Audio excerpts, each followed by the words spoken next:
Hey, what's up, everybody? This is Jesse Lay, and this is episode 4.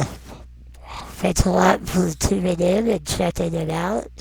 Um, please subscribe and rate the podcast, because the more people do that, the more people will hear it and know about it. So, I appreciate that, and before I get into the main topic today, which is going to be about movies and TV of the last 10 years that are worth a look, and in my opinion, I just want to take a bit to address the state of the world out there right now, because it's kind of insane at the moment, and it just seems to be getting crazier and crazier. We have cops shooting black people left and right. We have protesters, and apparently some white supremacist type guys just fucking shot some protesters, and it just goes on and on. And the problem is, people need to calm the fuck down, like generally. Yo! Hold up! Time out! Time out! Y'all take a chill. You need to cool that shit out. And that's the double truth, Ruth. Like, when I look at everything that's going on right now, it's like, I get it. I get the outrage, and, police have been doing terrible things to mainly African Americans, but everybody else as well. For a long ass time, I mean, I've been wondering ever since, Floyd got shot, like, why was it this one incident that made everything, blow up? This has been going on for a long ass time. We've had racism indoctrinated into our culture and systems for years. We've had sexism for years. We've had homophobism for years, and disabledism for years, all of the above. And it's terrible, and it needs to change, but my thing is, I really have always thought that peace and peaceful protesting and love and acceptance and remembering that we are all human beings, and we all have way more in common with each other than we have differences from each other. These are the things that we should be focusing on. And when either side of the quote left, right, whatever you want to call it, which is dumb to separate ourselves in that dichotomy anyway, because I don't know about you, but I'm not just a leftist or a right-winger. I'm definitely way more of a leftist than a right-winger, but I think it's dumb to choose one or the other. It's like saying Democrats are good and Republicans are bad. Like, yeah, generally, to some degree, maybe, but not really so much these days. Like, they kind of become the same thing for the most part. And the more that we get divided, the more that we're fighting each other, the more that there's violence, the more that we are getting away from the dream of Martin Luther King. And I don't care what you say, Martin Luther King was the most important person in the last 100 years. He said the most important things that have ever been said, and the thing about all the things that he said had to do with love and peace and hope. And it was inclusive. And he had a dream about every type of race working together for positive change. And violence is understandable. I get why people are mad. I get why Malcolm X, for a while talked about violence as a means to an end. But even he changed his mind on that before he died, and changed his mind on accepting white people as helpers and allies. And we are losing that ideology, I feel like. There is a narrative being put forth that black people are a certain way and white people are a certain way. And that white people are inherently racist if they don't educate themselves. And yeah, if you don't get taught that people are people and we're all the same, and you don't learn about other cultures, then sure, you're more likely to be discriminatory and racist. But that doesn't mean that all white people, are inherently racist, just like all black people aren't racist, or anything else that you want to say they are. Like, that's the problem. We are all human beings, people. I don't care if you're a white male or you're a lesbian black woman, okay?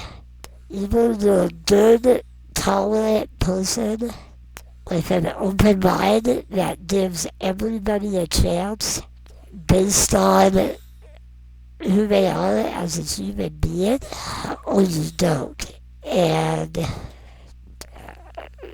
focusing on the differences and using violence, I don't care if you're Antifa or the KKK, it's all fucking lame and useless, and I'm fucking tired of it.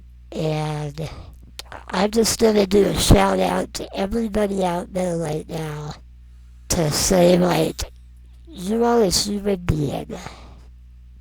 Give everybody you meet a chance to be a human being.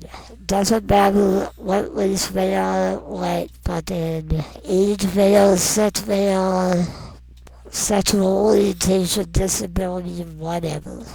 People are fucking people, and they're either good and helpful and loving, or they're not.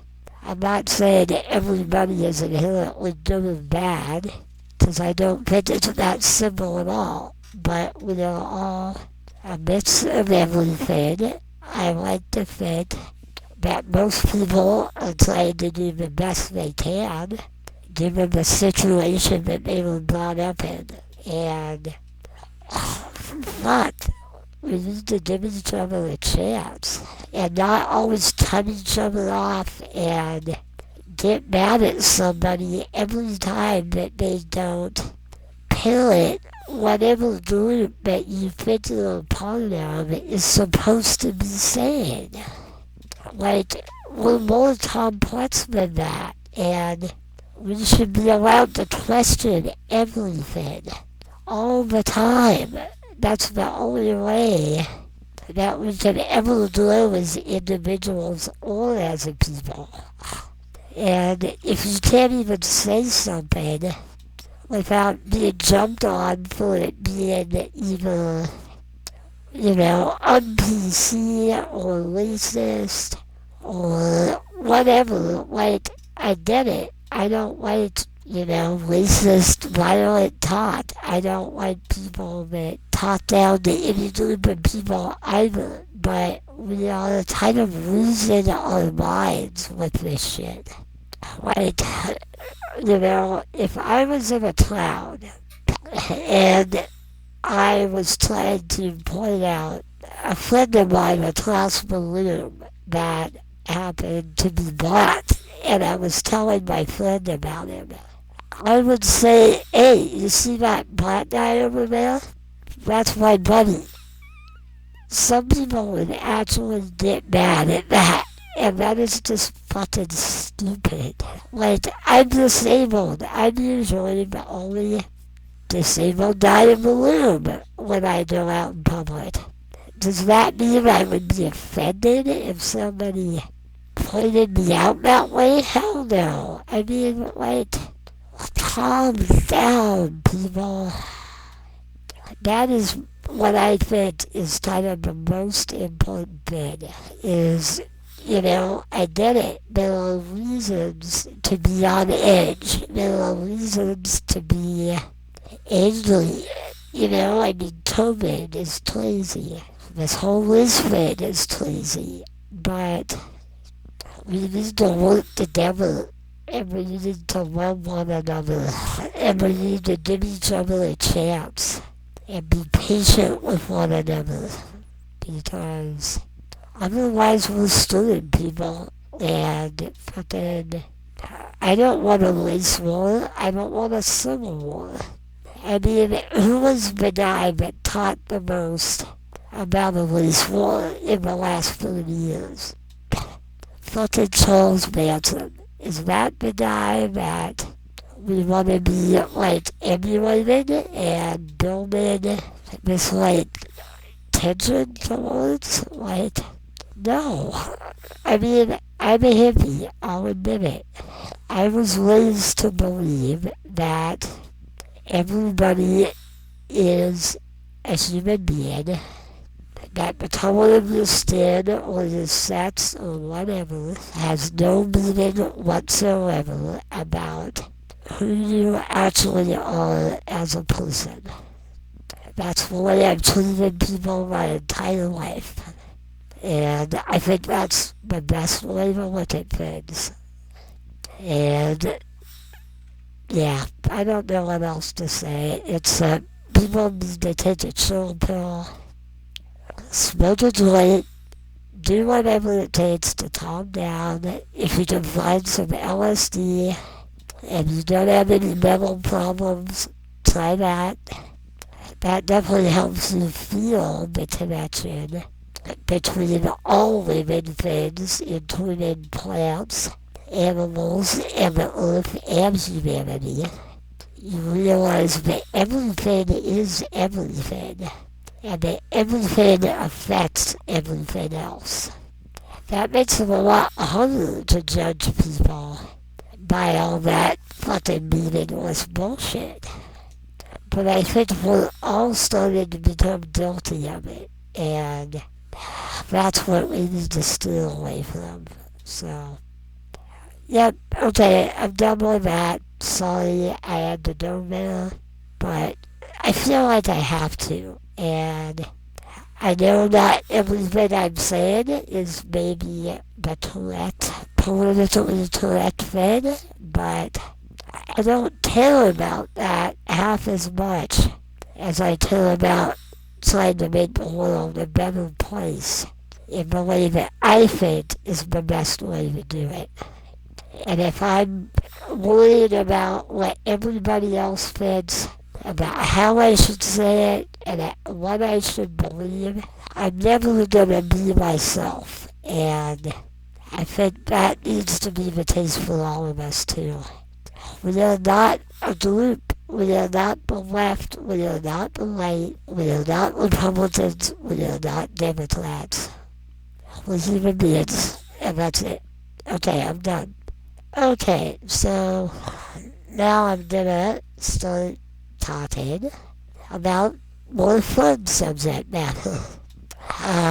I want to get into the main movies and television shows that have made me the happiest, inspired me the most, excited me the most, and entertained me the most over the last 10 years. Most of them will be stuff that's come out in the last like 2 to 3 5 year period, but there's some more mentioned going back a little bit before that. But let me just hit the biggest deep movies of the last year, which were obviously Star Wars, The Rise of Skywalker. So, I thought overall the new trilogy was really good.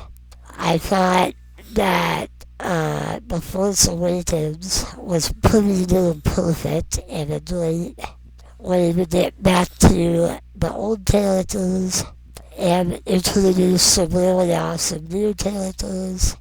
Uh, you know, Ray and Finn and Poe and Kylo Ren are all great, really cool characters, really well fleshed out and complex and cool.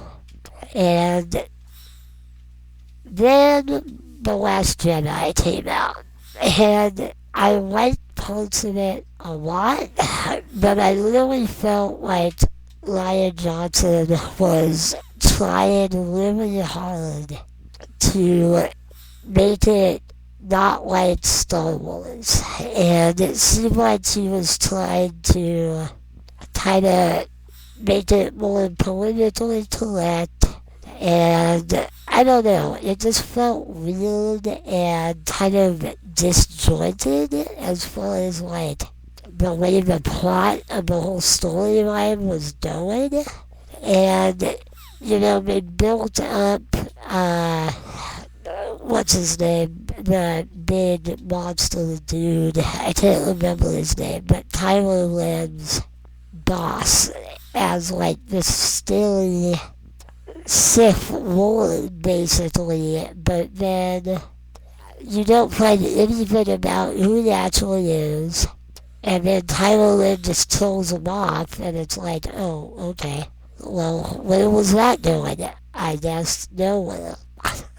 And then I like the whole connection between Ray and Kylo. That's cool and interesting. And I liked the one thing I will say about The Last Jedi that was cool was the way they sort of made the whole good and bad, white and dark sides of the Force more complicated and more nuanced. I like that idea. What I didn't like the most about it, I think, was the way Luke Skywalker was portrayed as an emo bitch that just was totally useless for the most part. Until we stepped up at the very end of the movie. Like, even Mark Hamill himself got in trouble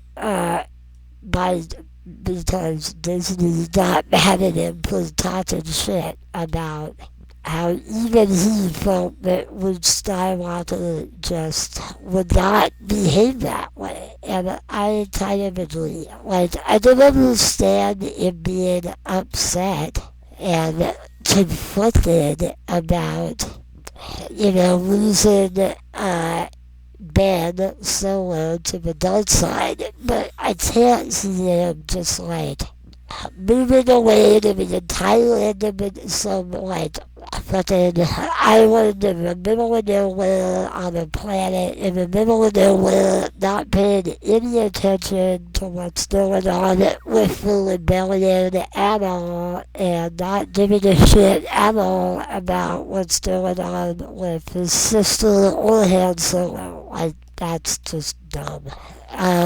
But, it came back in The Rise of Skywalker, I have to say.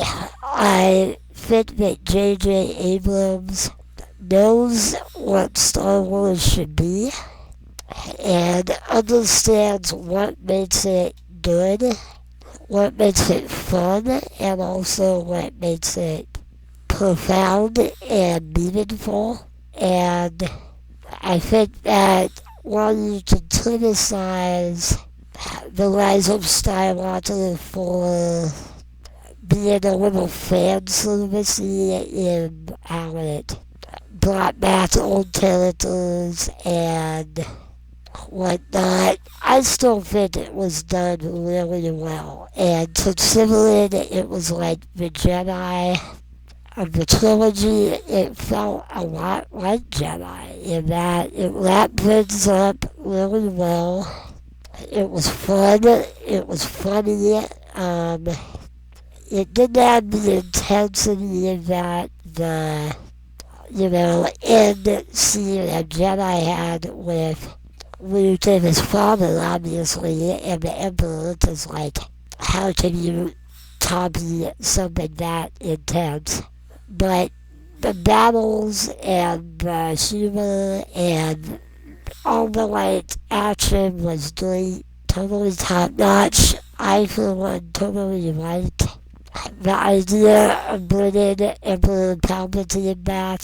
I thought that was really cool. It was a little bit like, this is sort of like, just kind of like, oh, he's dead, but that was not. Magic Sith powers, which is kind of dumb, but I don't care. It was cool. And I thought it ended the entire Skywalker 9-movie arc very well, and I thought all three of the last movies were definitely superior to the prequels.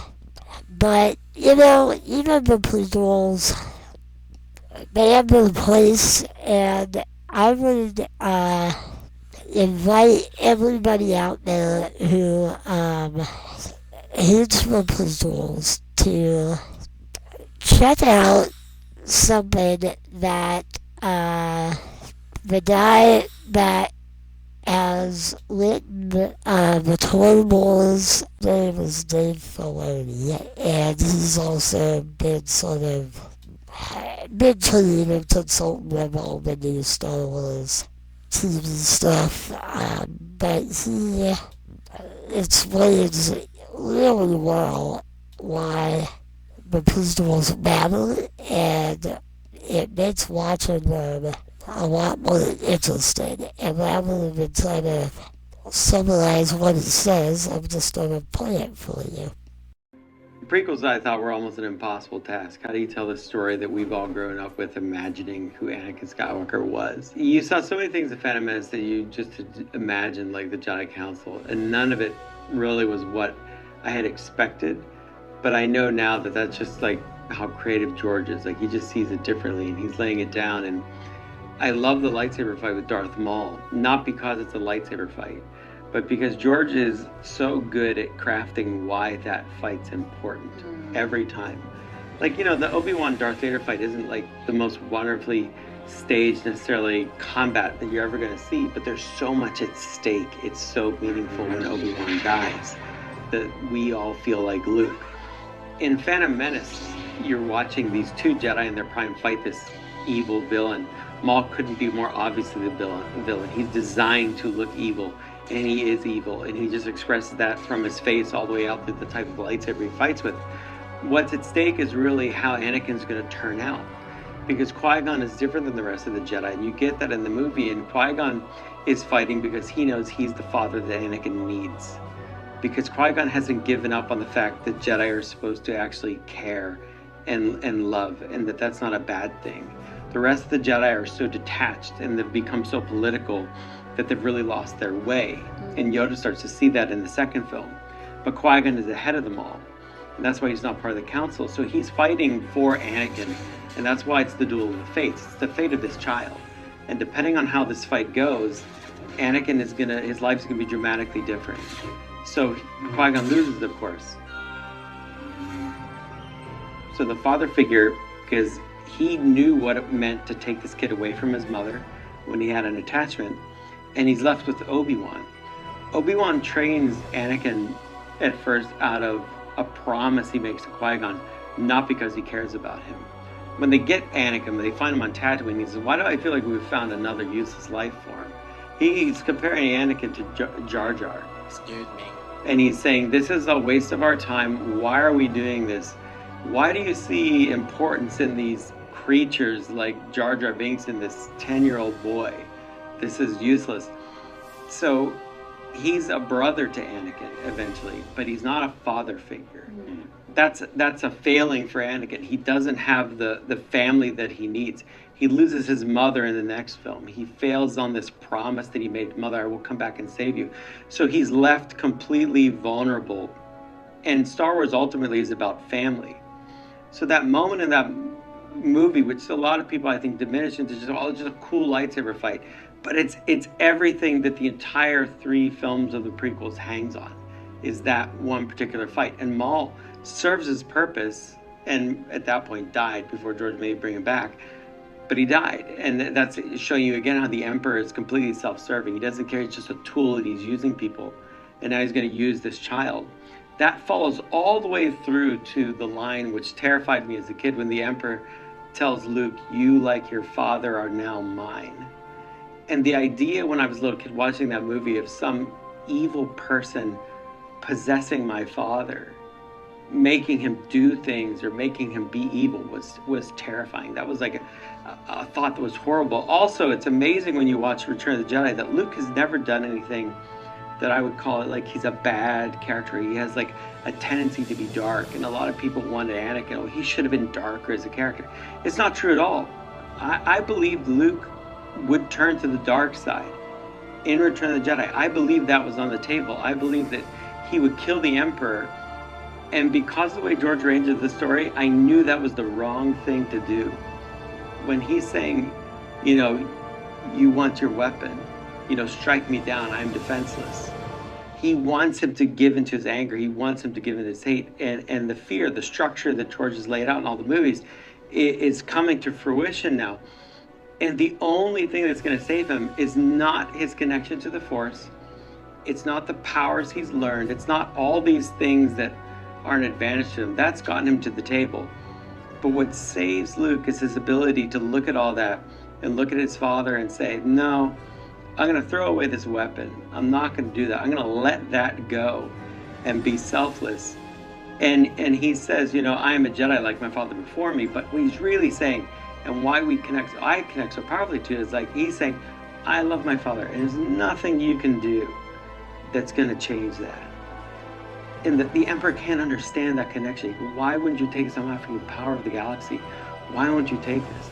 And Anakin then in that moment has to decide to be the father that he's never had. He has to give up all the power of the galaxy and save his son. And that's the selfless act that he does in return for his son. And that's what saves him in turn. So the son said the father said the son. And it works out perfectly. And I draw that line all the way from Phantom Menace to Jedi. That's the story of Star Wars. So when he pops the helmet, you're saying when he pops the helmet off in that moment was part of the fated arc. It's all part of the fated arc. It's all part of like why it works and why we care. It's not about X-Wings. It's not about all the things we decorate Star Wars in. It's important. It's part of the genius of it. But we soulfully react like we don't just want an action movie. We want to feel uplifted. And Star Wars is an adventure that makes you feel good. It makes me feel like, wow, I want to be a part of that. So that's what I always go back to with Star Wars, is this selfless act and this family dynamic, which is so important to George, so important to the foundation of Star Wars. That's in us, and what I like about it is it is really saying there is a lot of hope out there, that we fundamentally want to be good people, that we can all be driven to do terrible things, but that we can persevere through selfless action. So George has this hopeful story, and it's something that he's reiterated most times I've seen him, after we've been making things without him, is remember to make these stories hopeful. Remember to give that to kids because they really need it. And so that's just something to keep in mind. Okay, so yeah, I don't know about you, but that kind of gives me chills almost. That guy knows his Star Wars very well. But anyway, moving on. Besides Star Wars, we had all the Marvel movies. And Endgame was incredible, in my opinion. I mean, I think the entire build-up to Endgame, all of the good Marvel movies over the last couple years, going back to Doctor Strange, which introduced him and was the most psychedelic of any superhero movie ever made to date, was fucking incredible, and I still love it. And it's good to know his character, obviously, and Captain America Civil War, uh, Spider-Man Homecoming, Thor Ragnarok, all great. Black Panther was really good. Man, I guess just announced was Chad Boseman, the guy that played Black Panther, just died of colon cancer. So, Jesus, that's really sad. So I send out well wishes to his family and friends. That's really a bummer, and obviously if they do any more Black Panther movies, they'll have to recast him, which I think would be kind of weird, because he's pretty spot on, I think. So, big bummer there. But, yeah, getting back to the Infinity Saga, the introduction of Thanos, they gave me little peeks of them, even going back to the end of the first Avengers. And then we had the Infinity War movie, which was definitely the more action-packed of the last two. And then they introduced Captain Marvel in her movie in between the two, and then ended with Endgame. And one of the things I thought was particularly awesome about Endgame was that the first half of it was really just like a drama. It was, everybody's dealing with the fallout of everybody's dying in Infinity War. And it actually gave some low-key drama dialogue, which gave like Chris Evans and Scarlett Johansson and Elizabeth Olsen some really good acting, I thought, and Robert Downey and Mark Ruffalo. It was really cool. And there's a lot of downtime in comic books that is just about character. And I'm talking superhero comics too. And people have this idea that superhero comics are just nothing but battles and action and, they would suck if that's all they were. There's way more to them than that. And one of the coolest things about Endgame as well was getting to have all these characters come together at the end in particular and, have this insane action battle scene that comics do amazingly well too.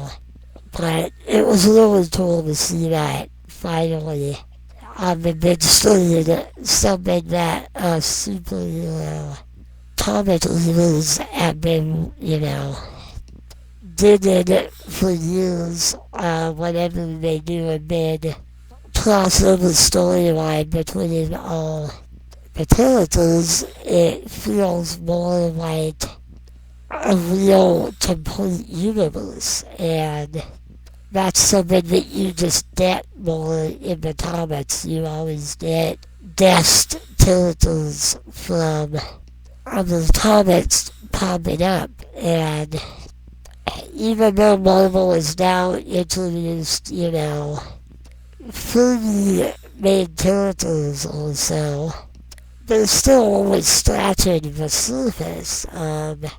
all the characters that are in the Marvel Universe. So it'll be really interesting to see where that goes over the next 10 years or so. But I thought Endgame was amazing and definitely, along with Infinity War, two of the best movies in the entire Marvel Cinematic Universe. But I would argue all the movies are good. Some is better than others, but they're all good. And that alone, to have like 28 movies or something all be that good is like amazing and impressive as hell. And I take my hat off to Marvel Studios for continually being that good every movie. I want to touch on the DC movies a little, even though they haven't obviously been as consistently great as the Marvel movies. I want them to be it because I'm one of those people that thinks Marvel and DC are equally awesome in the comics, and they're different. And, Marvel is kind of more about relatable superheroes that have more kind of, they're powerful, but they're like, they have normal everyday problems and they deal with, real things. DC superheroes are much more like dogs and much more extreme, and they tend to be a lot darker as well in the comics, especially Batman, obviously, but not just Batman. Like, I would say the entire DC universe in the comics is kind of more violent, more sexual, more kind of just more extreme all around, which is kind of ironic because you think of like Superman and Wonder Woman and Batman as these like kitty-friendly characters. And they certainly started out that way, but then when people like Alan Moore and Grant Morrison started changing what superhero comics were and what comics could be in general, with the independent stuff, which is some of the best comics ever written. I mean, honestly, if you haven't gotten into comic books and you want to start somewhere, just start reading anything written by Alan Moore, The Diamond and Watchmen, V for Vendetta, a lot of other stuff. Grant Morrison, everything he did was amazing. Also, God, The Diamond Loop, The Dark Knight Returns, and why can't I think of his name off? Frank Miller, duh. And, of course, The Diamond Loop, The Sandman, Neil Gaiman. Read The Sandman and read anything by Alan Moore, Grant Morrison, or Frank Miller, and you will understand why comics are one of the most amazing mediums on the planet. But, whether it's their independent creations or the way they dealt with superheroes, both in Marvel and DC, amazing shit. But getting back to the DC movies, I thought Man of Steel, which was the first movie in the new DC universe, was amazing. It was a little darker than the way people wanted to see Superman, but I thought it was fucking great, and I thought Michael Shannon was amazing as General Zod, and I thought it was a really good movie, and it showed the way Superman is capable of being in a complete insane action, just punching people through buildings and flying everywhere, and just he's never been shown to be that true to the way he is in the comics on film before, and I thought it was great. And then Batman vs. Superman was, a little more problematic. I don't know. I feel like they were trying to just cram way too much into one movie. Part of the biggest issue with the DC movies is Marvel took like 13 years to build up a universe, and the DC people have been trying to do it in like 7 movies over like 8 years, and you're just not gonna be able to build as complete and as like it just felt like with the Marvel movies that they started out more simple. They just did Iron Man first, then Captain America, then Thor, and they built, they got you to know the characters, and that is ultimately what will make these movies great. And Batman vs. Superman, Dawn of Justice, they were trying to adapt The Dark Knight Returns by Frank Miller, which is a great comic, but it's very complicated, and if they had just adapted that, it could have been a great movie. But they also tried to do this whole Lex Luthor subplot where Lex Luthor sets up, this fight between Batman and Superman, and that's not how it happens in the comic at all. And, Jesse Eisenberg, I get what he was trying to do. It was a different take on Lex Luthor. I found it was kind of interesting. I don't think it was as bad as a lot of people see it, but I just don't know if it was really the way to go in the second DC movie. I don't think you should change Lex Luthor that much at the very beginning of a new cinematic universe, and also they were trying to introduce all of the Justice League characters for the Justice League movie, and I feel like they just should have waited, and it would have been a lot less convoluted of a movie. There are a lot of things that I liked. I think Ben Affleck, his portrayal of Batman is really cool and very, old and cynical and pissed off. And I like that take on Batman, and I thought he did a really good job of it. I thought the casting of Wonder Woman and the Flash and Aquaman and Cyborg were all great. And that dovetailed good, into the Wonder Woman movie, but, the battle at the end of Batman vs. Superman with Darkseid, it was like, on one hand, really cool. Like, the fight itself was really cool, but I thought that Darkseid just looked kind of dumb, and they needed to just, spend maybe another month making him look better, and I think it would have come off a lot better. And the Wonder Woman movie was really good. Really, I'd say Man of Steel and Wonder Woman and the Aquaman movie are probably the three best movies because they're about character. And they are true to the comics. The Wonder Woman movie is really cool. Sets up her character really well, and it's really cool that it takes place during World War One, I think, because there haven't been enough movies about World War One, so that was cool. And then the Justice League movie, well, there was a Suicide Squad movie in between there. That was definitely the worst of all of them, and the biggest misfire, and I'm really curious to see what James Gunn, the guy that did the Guardians of the Galaxy movies, is going to do with the new Suicide Squad movie.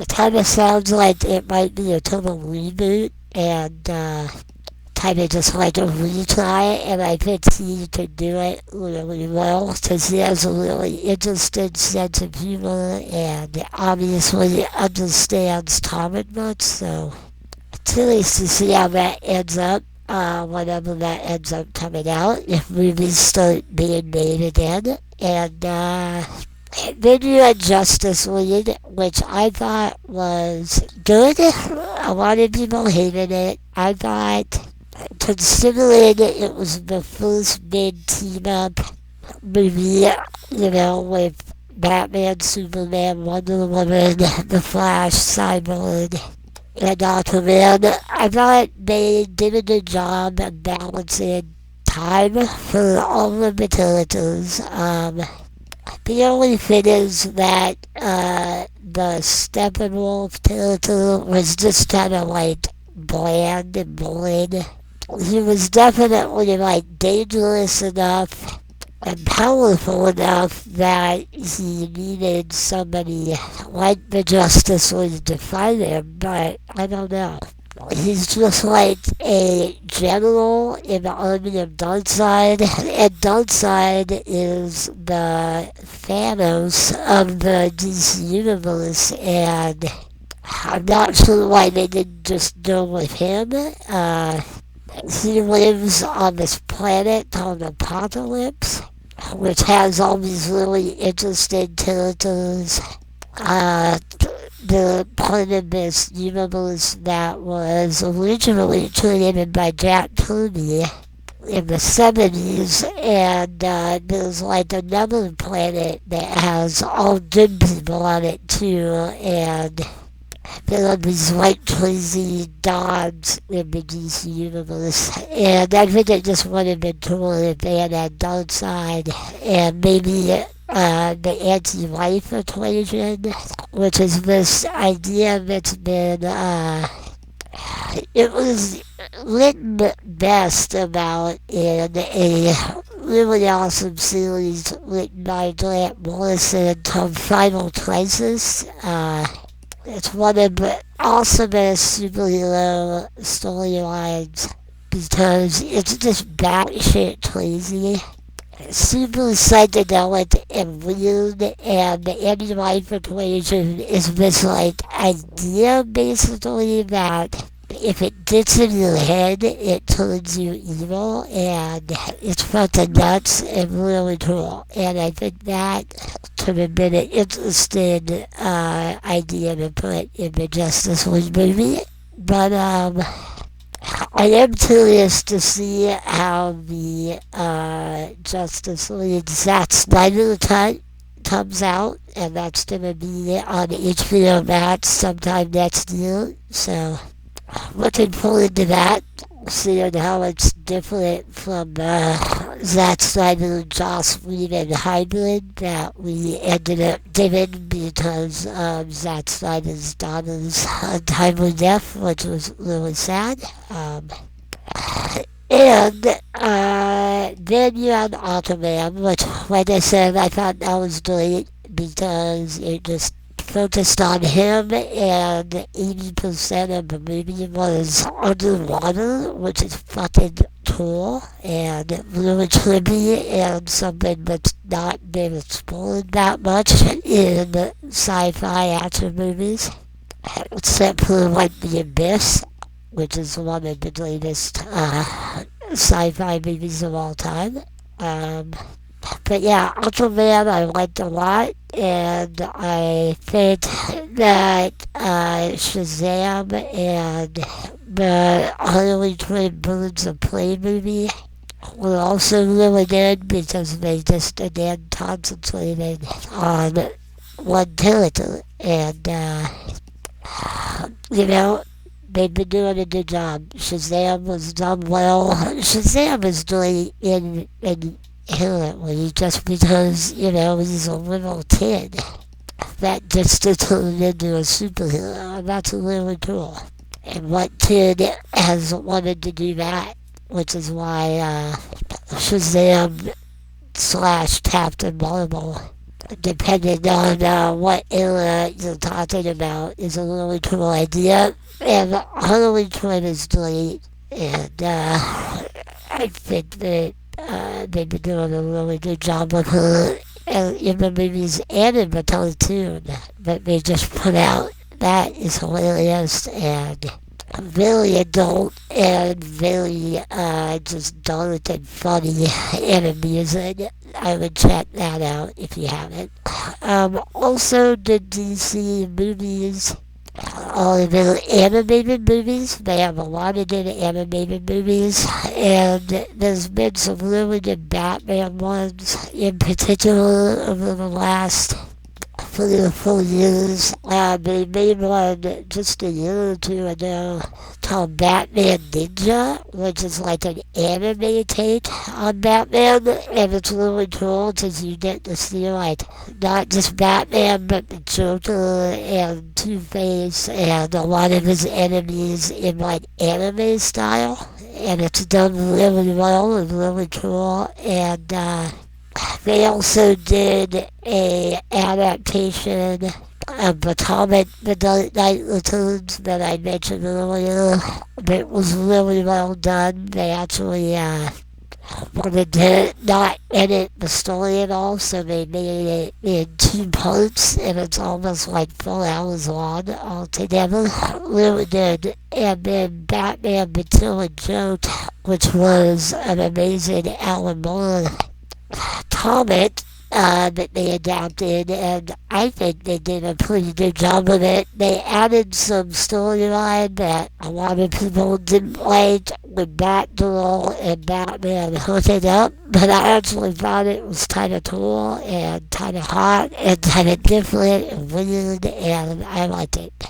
But the actual storyline with the Joker is about him shooting Batgirl and paralyzing her, and she is Commissioner Gordon's daughter, Barbara, and then the Joker basically kidnaps Commissioner Gordon and tries to drive him insane, and, shows him pictures of what he did to his daughter, and does all this other fucked up stuff in an amusement park.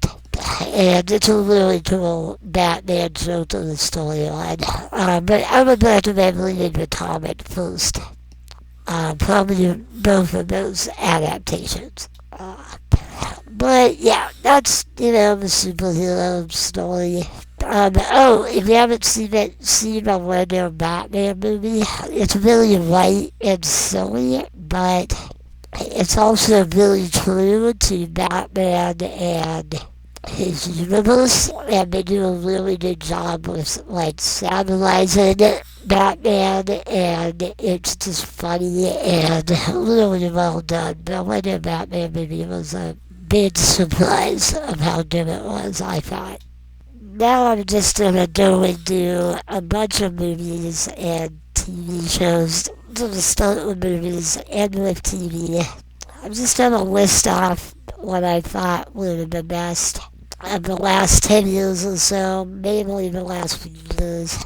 I'm not going to spend too much time on each one because I've got a lot to go through, and I don't want to make this podcast too insanely long, not like my last one. So, I'm going to start with sci-fi movies of the last while. Just picked some of the best ones.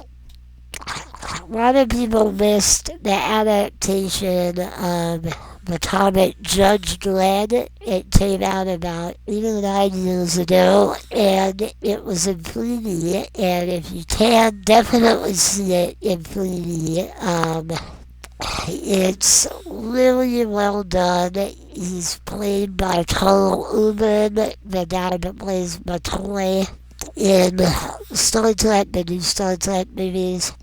And that guy is an amazing fucking actor, and he does a great job in it. And the queen of House Lannister, I forget her name, she's the bad guy in it. And it's really cool, and they use 3D in a really cool way in it, so definitely see it that way if you can. If you haven't seen the Planet of the Apes trilogy by Matt Reeves, Lies, Dawn, and War of the Planet of the Apes, definitely see those. Again, if you did see Dawn and War in 3D, it makes them even better. But then Andy Serkis, the guy that played Gollum and Tintin and the captain in Tintin and a billion other CGI roles. He just kills it as the main ape. And I really thought he should have gotten an Academy Award nomination, especially for War, because he just acts amazingly in that movie. All three of them, really. The sequel to Blade Runner 2049, really good for a sequel, really different, but still carried on the vibe of Blade Runner universe really well. I mean, having Ryan Gosling as the main actor, he's like never bad in anything. Harrison Ford got to come back as his character. They weren't pretending about the fact that he was a replicant in the sequel. They just came out and said it. That was really cool. And Dennis Villeneuve, the guy that directed it, he's a Spanish director. He's great. He also did Arrival, and now he's about to put out the remake of Dune. Really looking forward to that as well. Check out, if you want to see a movie in the 80s Spielberg vein, has kind of a sci-fi but family vibe. It's about a dad and a son and aliens. It's called Midnight Special. Really cool movie that I would recommend. The Jurassic World movies, I've been enjoying it. I thought Fallen Kingdom was a lot like Jurassic World in that they mainly just focused on lots of awesome looking dinosaur battles and action, and personally I want that in a Jurassic World part movie more than I want character development. I mean, you could do a cool Jurassic Park World movie that was character driven, but I felt like the Jurassic Park and the two movies after that Spielberg did, it was sort of like the CGI wasn't quite there yet, and it was cool, obviously, at the time, but the characters were just dumb, and kind of the plots were sort of dumb, and I don't know, I just feel like the new Jurassic World movies, they are just focusing on the dinosaurs, and I'm down for that, personally. It's not what you want to watch all the time, but if you want to watch dinosaurs, which I like dinosaurs, so that's enough for me sometimes. The Alien sequel Covenant was good. It was not amazing. Obviously, it was not as good as the first two, but I thought it was better in some ways than Alien 3 or Alien Resurrection. Definitely way better than any of the Aliens vs. Predator movies. Which is sad, because I feel like they could make a really good, scary Aliens vs. Predator movie, but they need to have a good script, and neither one of those movies had a decent script at all. I thought Prometheus was really good as well. In the Alien universe, it's a weird movie because it's visually amazing, and then everybody in the movie just does a lot of dumb shit that doesn't make a lot of sense. But I've actually come to think that they are trying to write a parable in that movie about the end of humanity and the way that we are dealing with, like, the climate crisis. And I think it's sort of a parable for, like, dumb behaviors setting up bad things. So I think if you view it that way, it actually gets a lot more complex and interesting. So, and then, and that's a movie that's way better than 3D as well, Prometheus. But yeah, Alien Covenant was cool. It kind of got back more to the roots of the first movie as like a scary horror action movie. And I thought that was pretty awesome about it. There's a movie that came out a couple years ago called Valerian and the City of a Thousand Planets that was directed by Luc Besson, the guy that did The Fifth Element. And it is amazing in a visual sense. It is one of the most unreal, trippy sci-fi movies ever made, and it's just beautiful to watch. The plot is definitely kind of simplistic, but I feel like it almost doesn't matter with how creative and psychedelic the visuals are. And it's based on this old French 60s comic book that I guess had a whole long run, and they were hoping to make more movies, but it basically tanked at the box office, and no one saw it, which is really a shame because it's beautiful and really trippy and cool, and I feel like if people had actually given it a chance, they might have been able to like make more of them, but it was obviously a really expensive movie to make. So if nobody cares, we're not going to keep making them. So, and then you've got the Godzilla, Kong of Skull Island, and Godzilla King of the Monsters trilogy that came out over the last few years, 10 years. I guess Godzilla came out in 2014, so it's been like 6 years. I thought all three of them were actually really good movies. And, obviously, if you're looking to watch a Godzilla King Kong giant monster movie, you want to have a lot of that be the focus. And I think all three of those movies do a really good job of balancing interesting, likable human characters and plot with just giant monster scenes. And, I can't believe I haven't mentioned Pacific Rim, too. You gotta see that if you haven't seen it. You should really see every movie Guillermo del Toro has made. But that was his giant robot versus giant monster movie, and again, if you could see it in 3D, it's way better. That was how he envisioned it, and that's the way the Godzilla, Kong of Skull Island, and King of the Monsters movies have been filmed as well.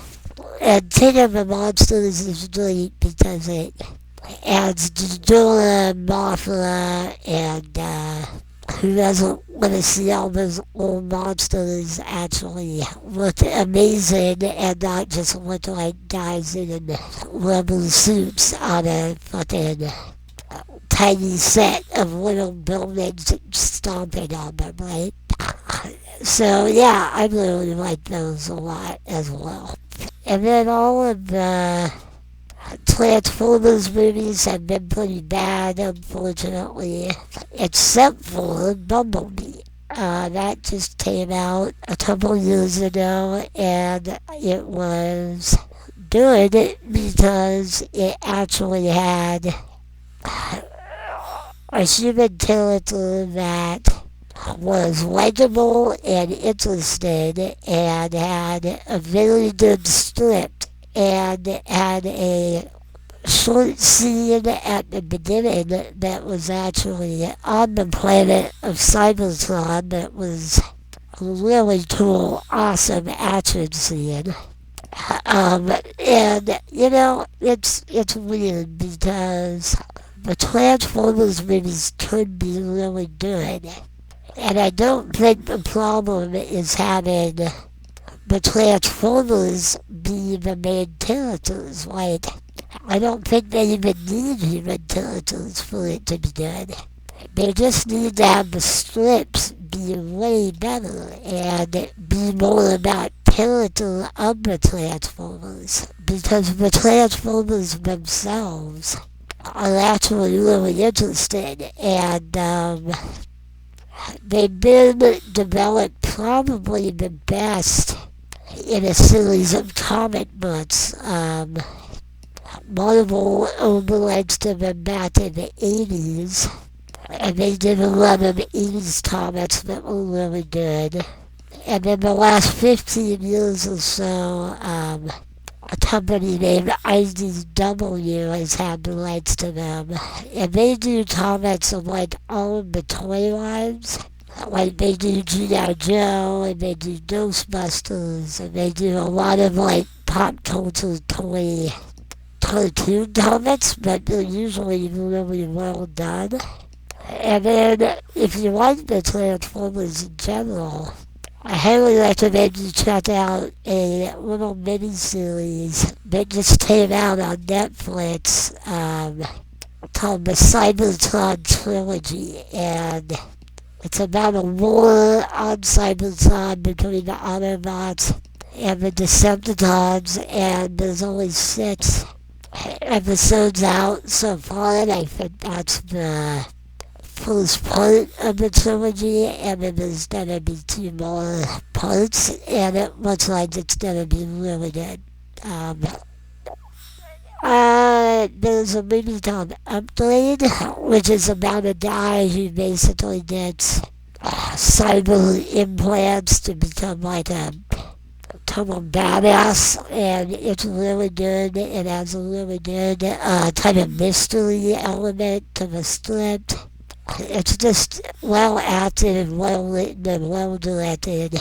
Really good sci-fi action mystery hybrid that I would recommend. Now I'm gonna go into the fantasy movies.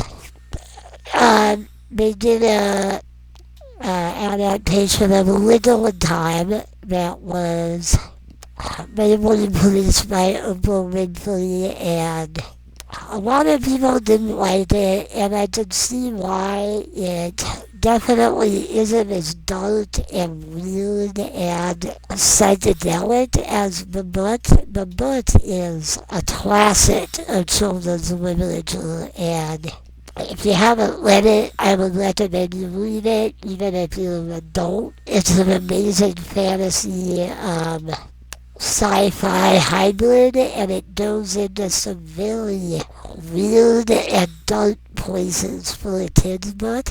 And I felt like, given that the movie adaptation was Disney and Oprah Winfrey, like, even though they didn't go in all the weird places the book went, I still thought that it captured the overall hopeful, kind of trippy, good, toddling over evil vibe of the book, and I liked it. I thought it was really cool for what it was, and a lot of people thought it was too preachy, I guess, but I kind of liked that about it, because things have been pretty dark lately, and I think we just could use some hopeful movies, at least here and there. Miss Peregrine's Home for Peculiar Children, which was Tim Burton, I think maybe his last movie, one of his last. It's an adaptation of a series of books for young adults, and I actually thought it was really cool.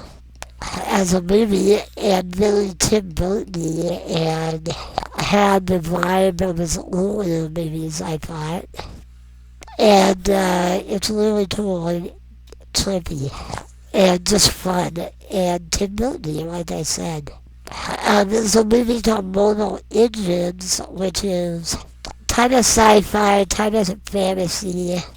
It was produced and written by Peter Jackson and his wife and the other woman that he writes all of his movies with. And it was directed by like a protege of his. And it's based on a series of young adult novels about this weird dystopian future where cities actually go around on like the backs of tank treads and they like eat each other. And so it's about London and London going around like attacking other smaller cities and gobbling them up for its resources. But it's a really good, just like good versus evil type fantasy movie. Hugo Weaving is really good in it, as always, as the bad guy. There's a really creepy cyborg bad guy in it, and it's a really simple plot, but I felt like the writing was good enough that it made it like interesting and worth watching, and the idea alone is so unique that it makes it cool.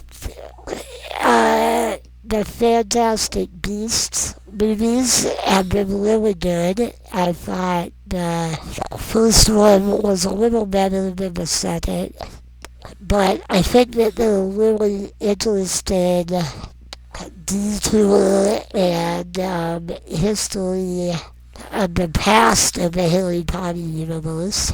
And I think it's just really interesting to find out about Dumbledore when he was younger and Voldemort, you know, and the other dynamic that Johnny Depp plays and their whole battle. And they're just really well made, and I think it's cool that J.K. Rowling writes them herself. Because if nothing else, it really feels like her and like her universe being translated into film like really well, which wasn't always the case with the Harry Potter movies. Even though I think they're great for what they were, they never got the depth of the books. I mean, how could they, right? But they're still an amazing series too. They made a movie called Christopher Robin, which was set in the Winnie the Pooh universe, and it's actually a live-action movie about Christopher Robin as an adult, played by Ewan McGregor, and I was sort of forgotten about all of the characters in the 100-Acre Wood that he used to play with when he was a kid. And he's like a yuppie and he's very serious and has lost touch with magic, basically. And it's all about him going back to that land and meeting the characters again, and the special effects in that movie alone are amazing. Like, the way they portray those characters as like live action 3D actual characters is amazing and done so well, and I think it's one of the best of the newer like Disney kind of throwback movies. I thought the new Mary Poppins was really good too. As far as the live action remakes they've been doing, I feel like Cinderella and Beauty and the Beast were okay. They were kind of interesting. Kind of unnecessary, but still pretty good.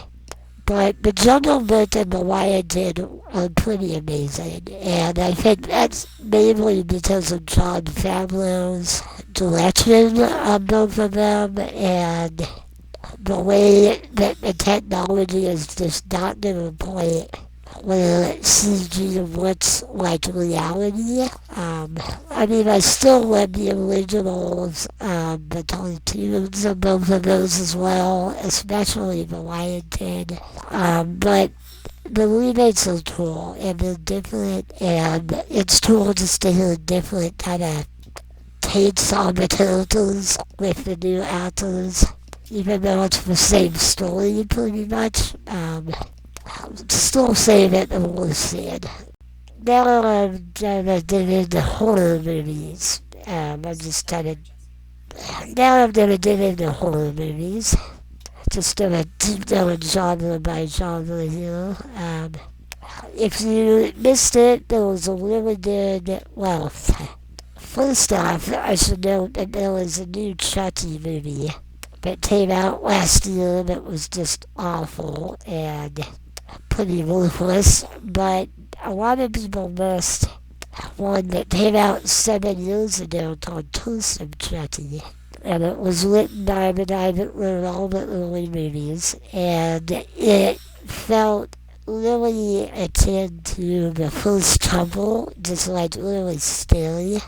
But I'm a really big fan of like the first 5 movies, like Chucky, Chucky 2, 3, Blinded Chucky, Son of Chucky, and then Curse of Chucky. If you missed that, that's worth checking out. There's a really scary movie called The Taken of Deborah Logan, which is all about Alzheimer's. It's about it's like a found footage movie about someone doing a documentary on a woman that has Alzheimer's, but then you find out that she's actually possessed by a demon, and it's fucking frightening as shit and really good. There's this company that makes really bizarre movies. They did a movie called Father's Day, which is not for squeamish people at all. It's incredibly violent and completely over the top, and starts off with a rape murder of a guy that kills fathers and rapes and kills fathers, hence the name Father's Day. But it's also very funny and just like a total like schlock exploitation movie with a really funny sense of humor, and it's got lots of nudity and lots of violence, but it's entertaining as hell and really well done for what it is. And then they did a movie called The Editor after that, which was also really good. It was a homage to Argento and all of the other Giallo horror movies of the 70s, and it's as good as a lot of those. It like holds up, you know. Obviously, if no one out there that's listening has seen The Cabin in the Woods, like, I feel like most people who like horror movies have seen it, but if you haven't, it's probably the best horror movie of the last 15 years, because it's like a critique on the idea of what a horror movie is, while making one of the most entertaining horror movies ever made. And it was written by Joss Whedon, the guy that did Buffy and Angel and a million other good TV shows, and The Avengers, and yada yada, and he co-wrote it with Drew Goddard, and they just wrote an amazing fucking script, and yeah, Drew Goddard went on to direct Emotion as well, which I think is another really good sci-fi movie in the last while.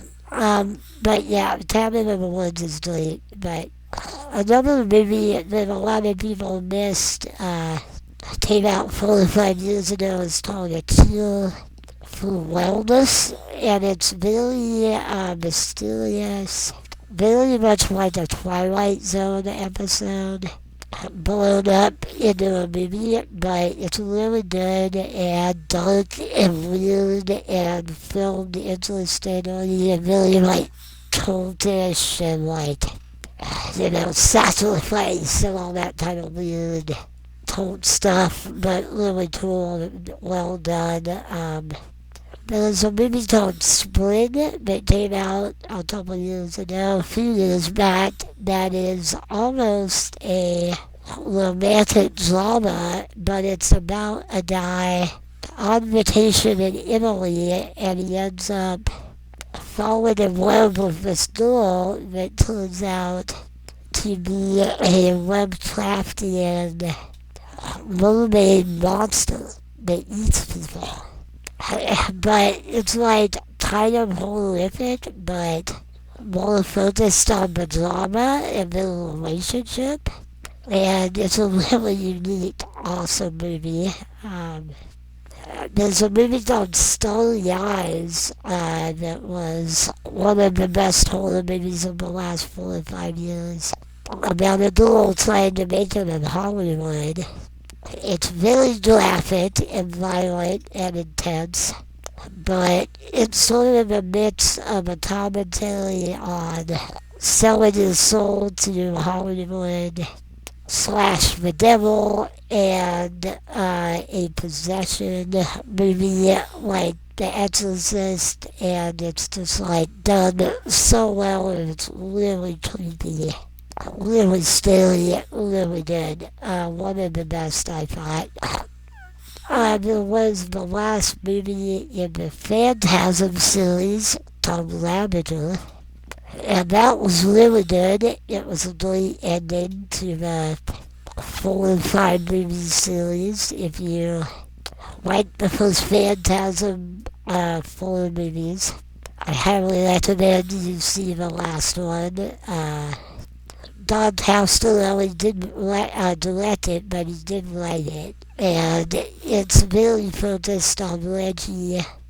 It's about him in an old folks home, kind of like trying to figure out if everything that's happened to him in the first 4 movies is just him going crazy and his dementia, or if it actually happened.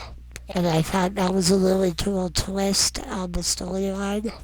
If you haven't seen all of the Phantasm series, I highly recommend that you watch the entire thing.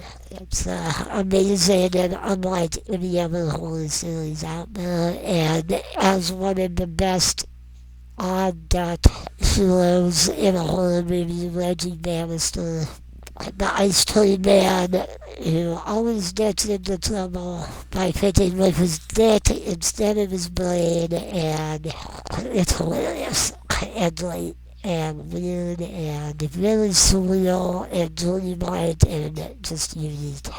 A Quiet Place, I think a lot of people saw that.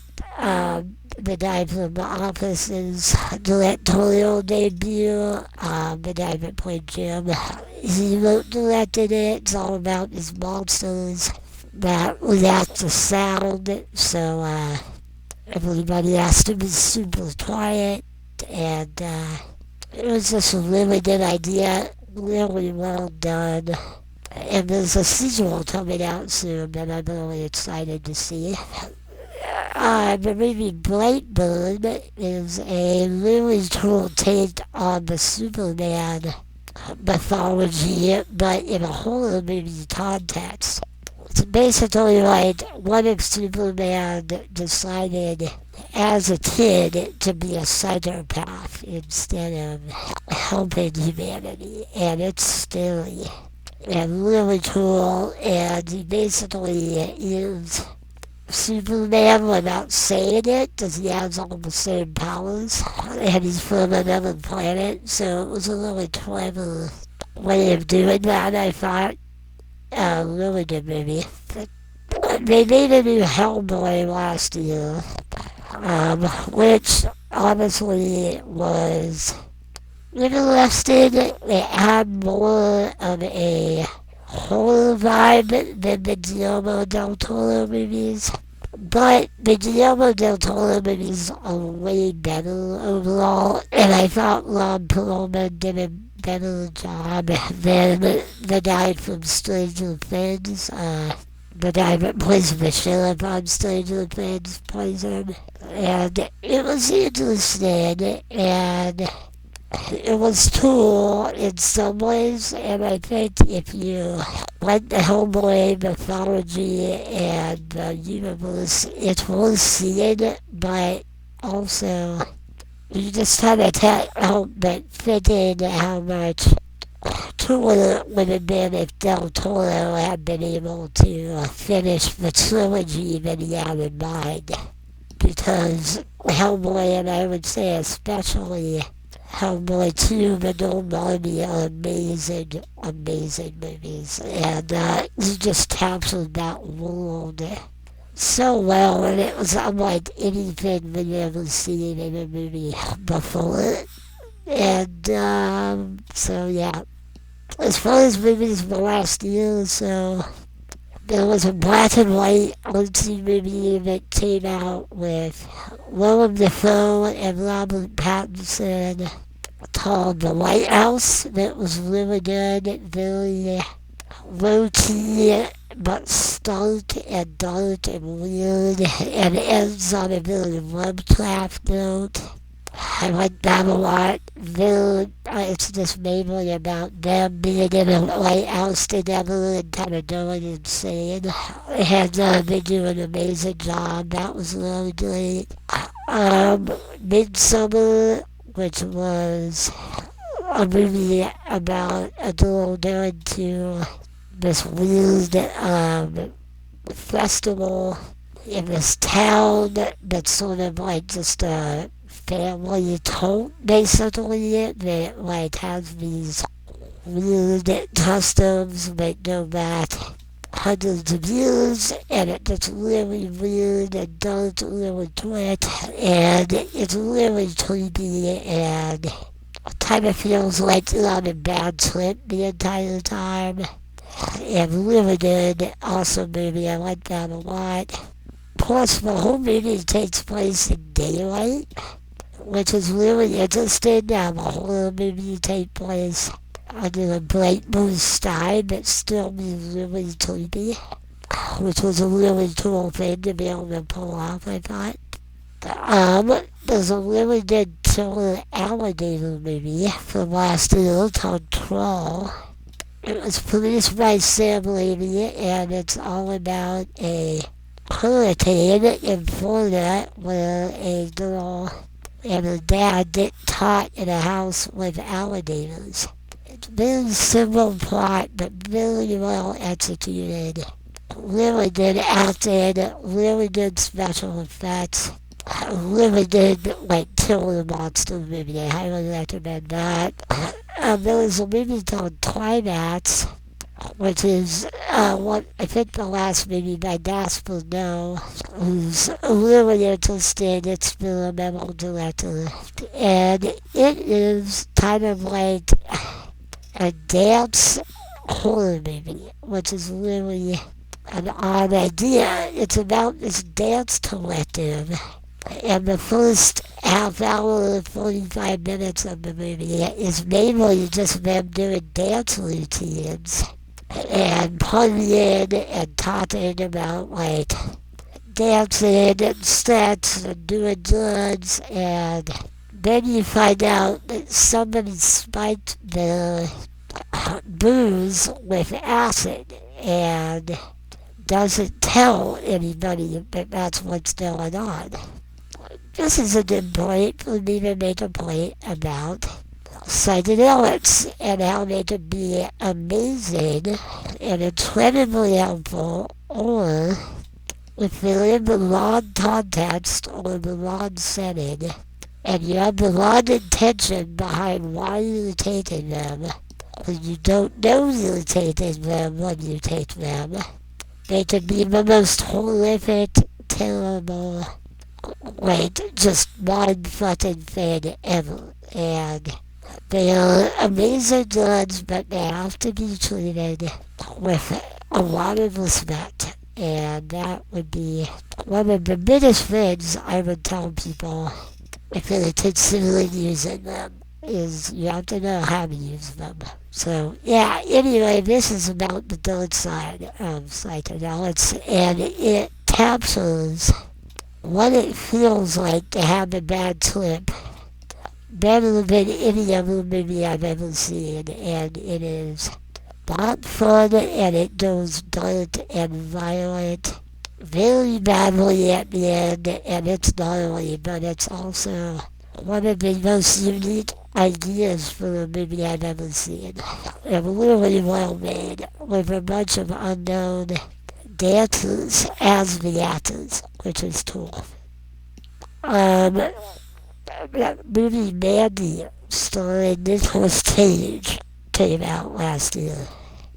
This movie was amazing and felt like a dark graphic novel come to life. It's about a evil, like, cult, basically, that decides to kidnap the girlfriend of Nicolas Cage. She ends up dying, and Nicolas Cage ends up going after them, but then there's also these like weird motorcycle gang guys that kind of seem like Cenobites from the Hellraiser series, and it just has this amazing visual style that is unlike any movie ever made, and it's a great exploitation movie, and super entertaining and very dark, but very unique and psychedelic in its own way. Highly recommend Mandy. Nicolas Cage was also in a movie called The Coming Out of Space that just came out. It's like a sci-fi horror hybrid. It's based on one of H.P. Lovecraft's stories about an alien fungus that comes to a farm and changes the family that lives on it. They basically get all fucked up on it, and it's very weird and also kind of like a bad psychedelic trip, and it's like not that close to the Lovecraft, but it definitely has the Lovecraft vibe, and if you like Lovecraft, I would highly recommend you see it.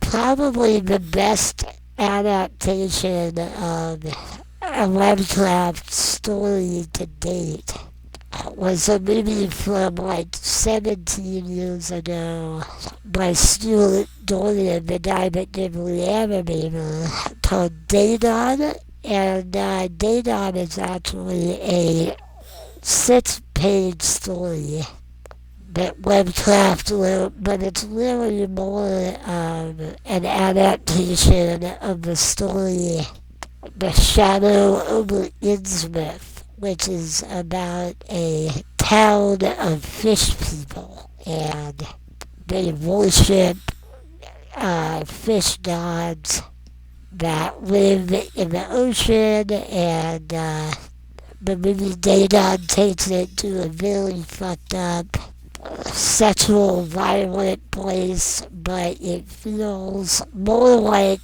the Lovecraft mythology than any other movie out there, I'd say.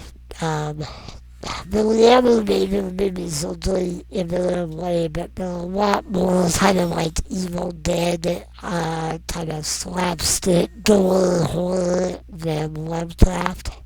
I really hope that Del Toro actually adapts At the Mountains of Madness. He's been talking about doing it for years and years, and it's Lovecraft's longest book and one of his most complex as far as the mythology of the space gods and monsters, and I can't think of anyone who could do a better job with that.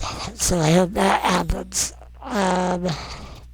There was another movie called The Beach House that just came out that was Lovecraft-ish.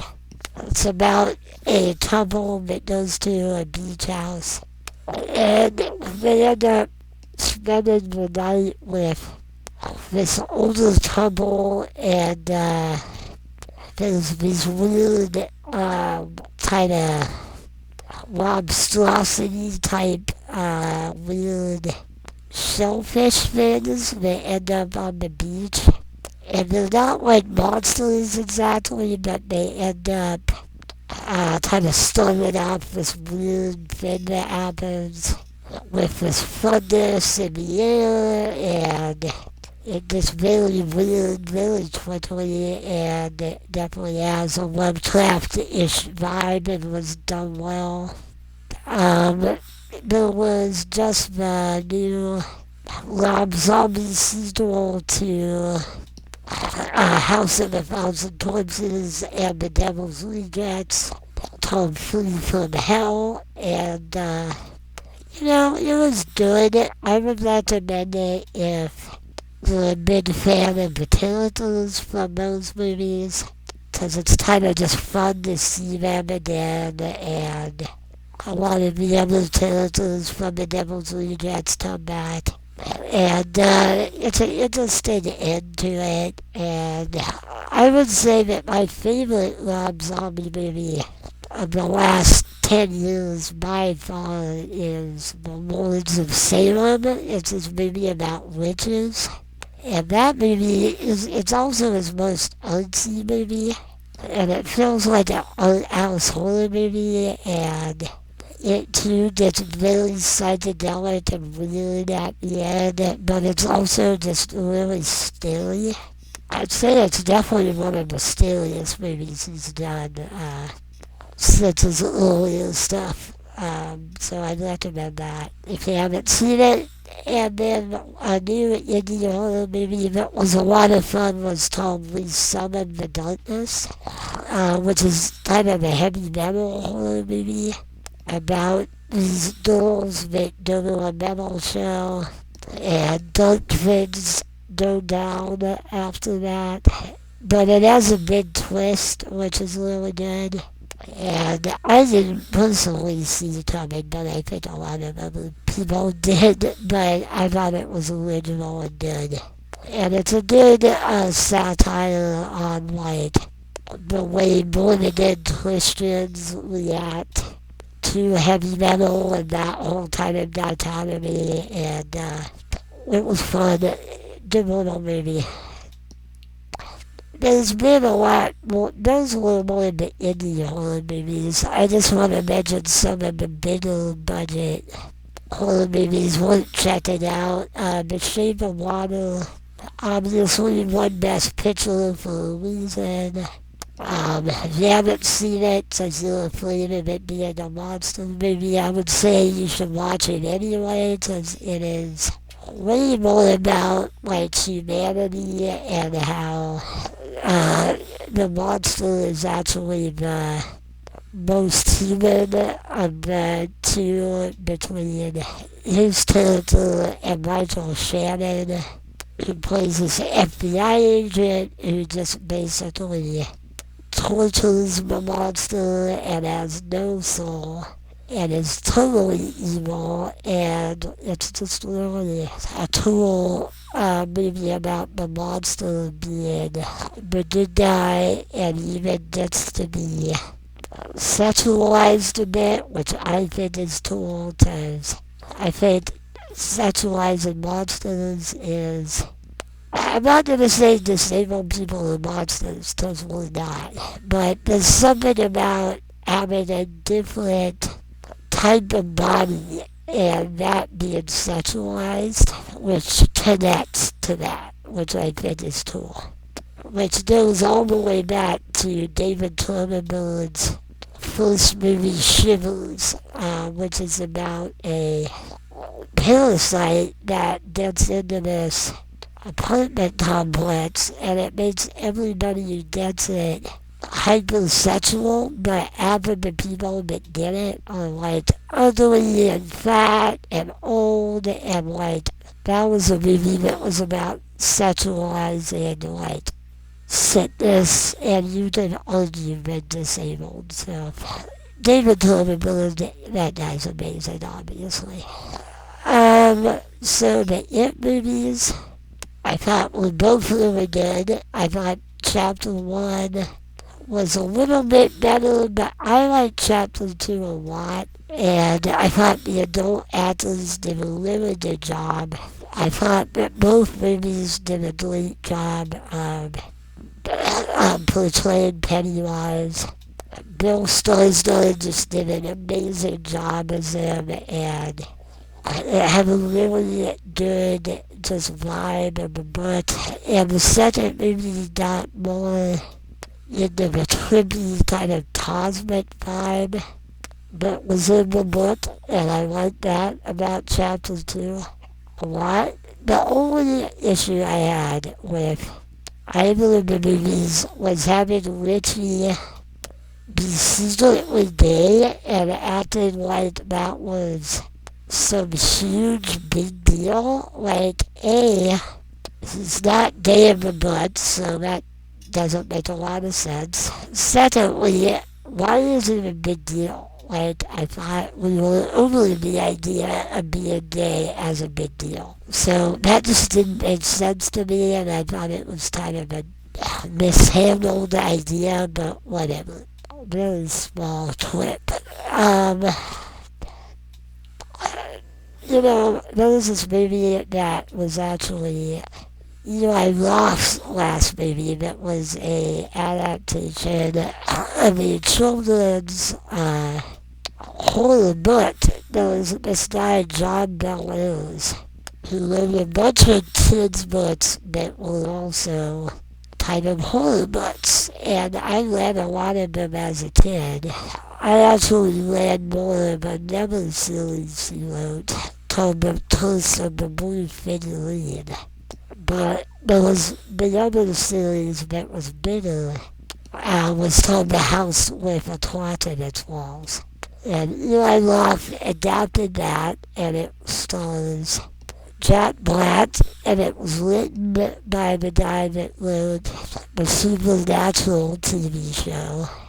And that was actually a really good movie. It really, like, quirky and different and kind of, like, slightly scary, but not so much that kids wouldn't be able to handle it and enjoy it. And kind of like the Spielberg Poltergeist kind of vibe, but like a little funnier too. Just a really good, cool movie. You've got the whole Conjuring universe movies, Conjuring 1 and 2. I thought both were really good and different and scary, and I thought Patrick Wilson and Vera Farmiga were both really good in them, and then there's been all the spin-offs like the Annabelle movies and The Nun and whatnot. Oddly enough, the second and third Annabelle movies, Annabelle Creation in particular, and then Annabelle Comes Home, are actually a lot better and more entertaining than the first Annabelle. That movie was like really bad. And then you've got the Insidious movies, they're kind of cool, kind of similar.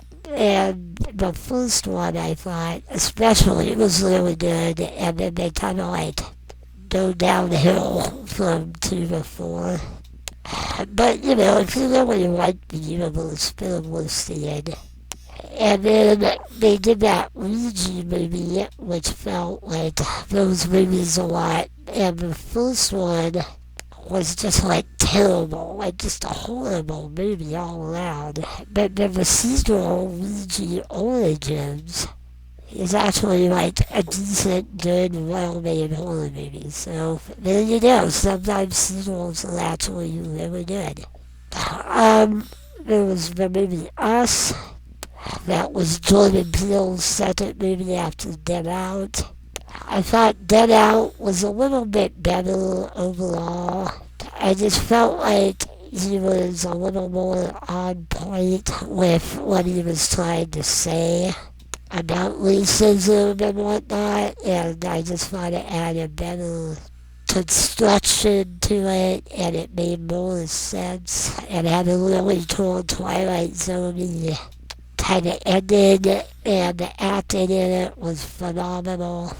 And Us, I thought the acting was really good as well, and obviously if you're from Santa Cruz, like I am, you have to see it because it's the only movie besides Lost Boys to be obviously in Santa Cruz and about Santa Cruz.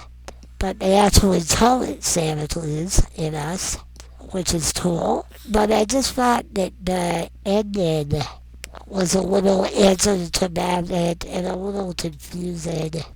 But I still liked it a lot, and I liked the idea of like evil doppelgangers living underground to be a really creepy, cool idea. So yeah, then there's the Halloween remake, sequel, whatever you want to call it. It actually is a sequel. It's basically Halloween 2. You basically, if you like the first Halloween and you think it's a masterpiece, like most horror movie fanatics do, like I do, and you think all the sequels are like interesting, but ultimately not very good movies, then I would highly recommend you see the new Halloween. Because it's all about just what happens after the first movie 30 years later, and doesn't count any of the bullshit of the sequels about fucking Lori being Michael's fucking daughter, whatever, sister, I guess. Any of that dumb stuff, it didn't make any sense. But even though, again, I enjoy a lot of the Halloween sequels, just because I like Michael Myers, and it's fun to see him kill people, just like it's fun to watch Jason and Freddy do the same thing. But the new Halloween movie just had a really cool vibe, and it was cool that Jamie Lee Curtis came back, kicked ass, you know, even at her age now, and the fact that it was written by Danny, the comedian guy, I can't think of his last name, Danny McBride, and yeah, I think it's really cool that you wrote it and co-wrote it anyway. And there's gonna be a sequel coming out soon that he also co-wrote. I'm looking forward to that as well. Check out, if you haven't seen Split or Glass, M. Night Shyamalan's end the Unbreakable storyline. You didn't find out that Split was connected to Unbreakable until the very end. But Split is an amazing movie in and of itself. A really good horror movie. And James... God, I might blank on actors' names when I'm doing my podcast. It drives me nuts. The guy that plays Professor X in the X-Men movies. He's amazing in it. And he plays like all these different personalities in one guy, and it's just awesome. And it's a really good horror movie. And then Glass, which is the culmination of Unbreakable and Split, turns out to be a really interesting kind of take on the superhero film and superhero mythology. Which makes sense, because that's what Unbreakable was as well. I think those movies are some of M. Night's best, and it's good to see him get it good again, because he was kind of losing it there for a while. But I thought The Visit was one of his better movies and kind of his return to form. Doctor Sleep which is the sequel to The Shining, is so much better than anybody fucking thought it to be, certainly better than I expected it to be. Ewan McGregor is amazing in it. It sets up this really cool way of connecting it with The Shining, but also sets up this whole new storyline with his energy vampires that feed off people who have The Shining. And they're really scary, and it's really cool, and also deals with dying and aging in a really interesting way.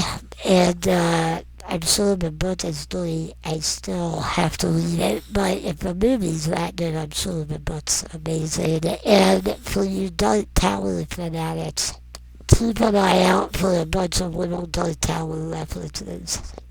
In Doctor Sleep turns very there, and Doctor Sleep feels more like it's in the Dark Tower universe than the fucking Dark Tower movie that came out in 2017. Just, oh my god, don't even get me started.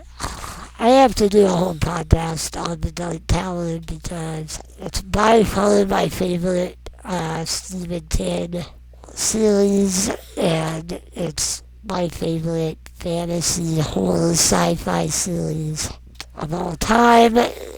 But that movie that they made, that quote-unquote tried to adapt it, was just a joke and had nothing to do with why those books are good. Unfortunately, Guillermo del Toro produced the adaptation of the old kids' horror series Scary Stories to tell in the dark, and it was more of a inspired by it movie than an adaptation, but I thought it was really good and a really good, it was like really scary but not gory, and a good like PG-13 horror movie that caught the vibe of those books and the drawings in those books, which were petrified as hell. Those drawings were like halfway those books were so great. And they stared any kid that read those a lot. I know they stared me, and they got a lot of those characters in the movie and made them really creepy. And I hope it is a sequel, because I think it will go in some really interesting places. The Hunt is more of a thriller. Just came out, and it's written by David Lindelof, who is one of my favorite writers out there, the guy that did like Lost and The Leftovers and Watchmen. And it's a good movie. It's very like satirical, but it's also very violent and funny. And it's about a bunch of leftists basically hunting down a bunch of late winners and killing them, which is kind of terrible in the idea, but I felt like they were making a point in the movie that like neither side was good, and the whole idea was fucked up, and it's a really good kind of like critique of the way the right and the left has divided in this country, and it's really good and entertaining. And then the Invisible Man remake, which really has nothing to do at all with the original Claude Rains Universal horror movie, but is really good and stars Elizabeth Moss, who's always amazing. She's great in that TV show about the dystopian future Handmaid's Tale. Thank you. I've got my producer over here to help me out. She's amazing in pretty much everything she does. And the cool idea with this movie was the idea of basically talking about like bad stalker psycho boyfriends, and like what if a bad stalker psycho boyfriend could turn invisible.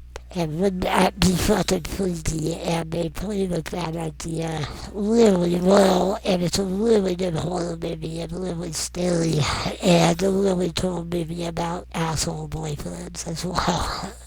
And then Zombieland 2 just came out, and that was, it's good. If you like the first movie, you should definitely see it.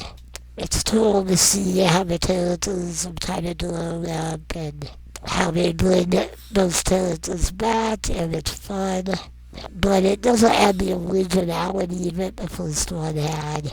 And if you want to see a newer zombie movie that's original and entertaining, it's definitely more of a comedy. It's called The Dead Don't Die, and it's by Jim Jarmusch, who's a really good indie filmmaker, and it stars Bill Murray and a bunch of other great actors, and it actually is very self-referential, and they even know they're in a movie half the time, which is a fun idea, and I thought that was one of the better takes on zombies as of late.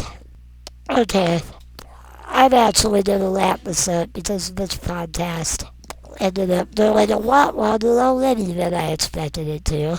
So I'm going to do TV another time. I'm just going to end by listing off some action and western and dramas, just kind of quick.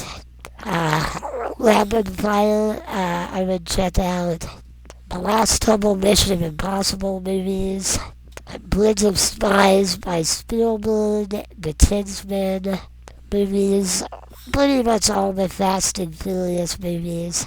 But they get way better from part 4 on, if you can believe that. Baby Driver is great. The Rain movies, The Rain and Rain Redemption, all three John Wick movies, Western-wise Wind River, which is like a modern Western, The Pale Door, Bone Tomahawk, which are horror Westerns, The Ballad of Buster Scruggs, which is by the Coen Brothers, and is on Netflix. It's like an anthology. And cartoon movies, the Lego movie, Moana, Kubo, and the Two Strings. My friend Kevin actually does a lot of music for that. All of the How to Train Your Dragon movies, The Incredibles 2, Toy Story 4, and then dramas are beautiful. Day in the Neighborhood is amazing. Knives Out is great. Once Upon a Time in Hollywood is great. Rocket Man is great. Welcome to Morrowind is this really odd movie with Steve Carell where he lives in this world filled with the action figures that he makes. That's really cool. The Jay and Silent Bob reboot is really amusing and good and surprisingly heartwarming.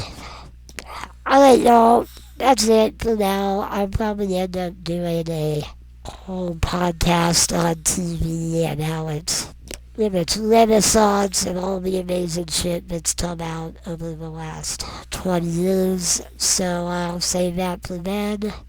Check me out on Twitter and Instagram and subscribe and all that. I've got a Facebook page. Check me out and I'll see you next time around. Alright guys, take care. Bye bye.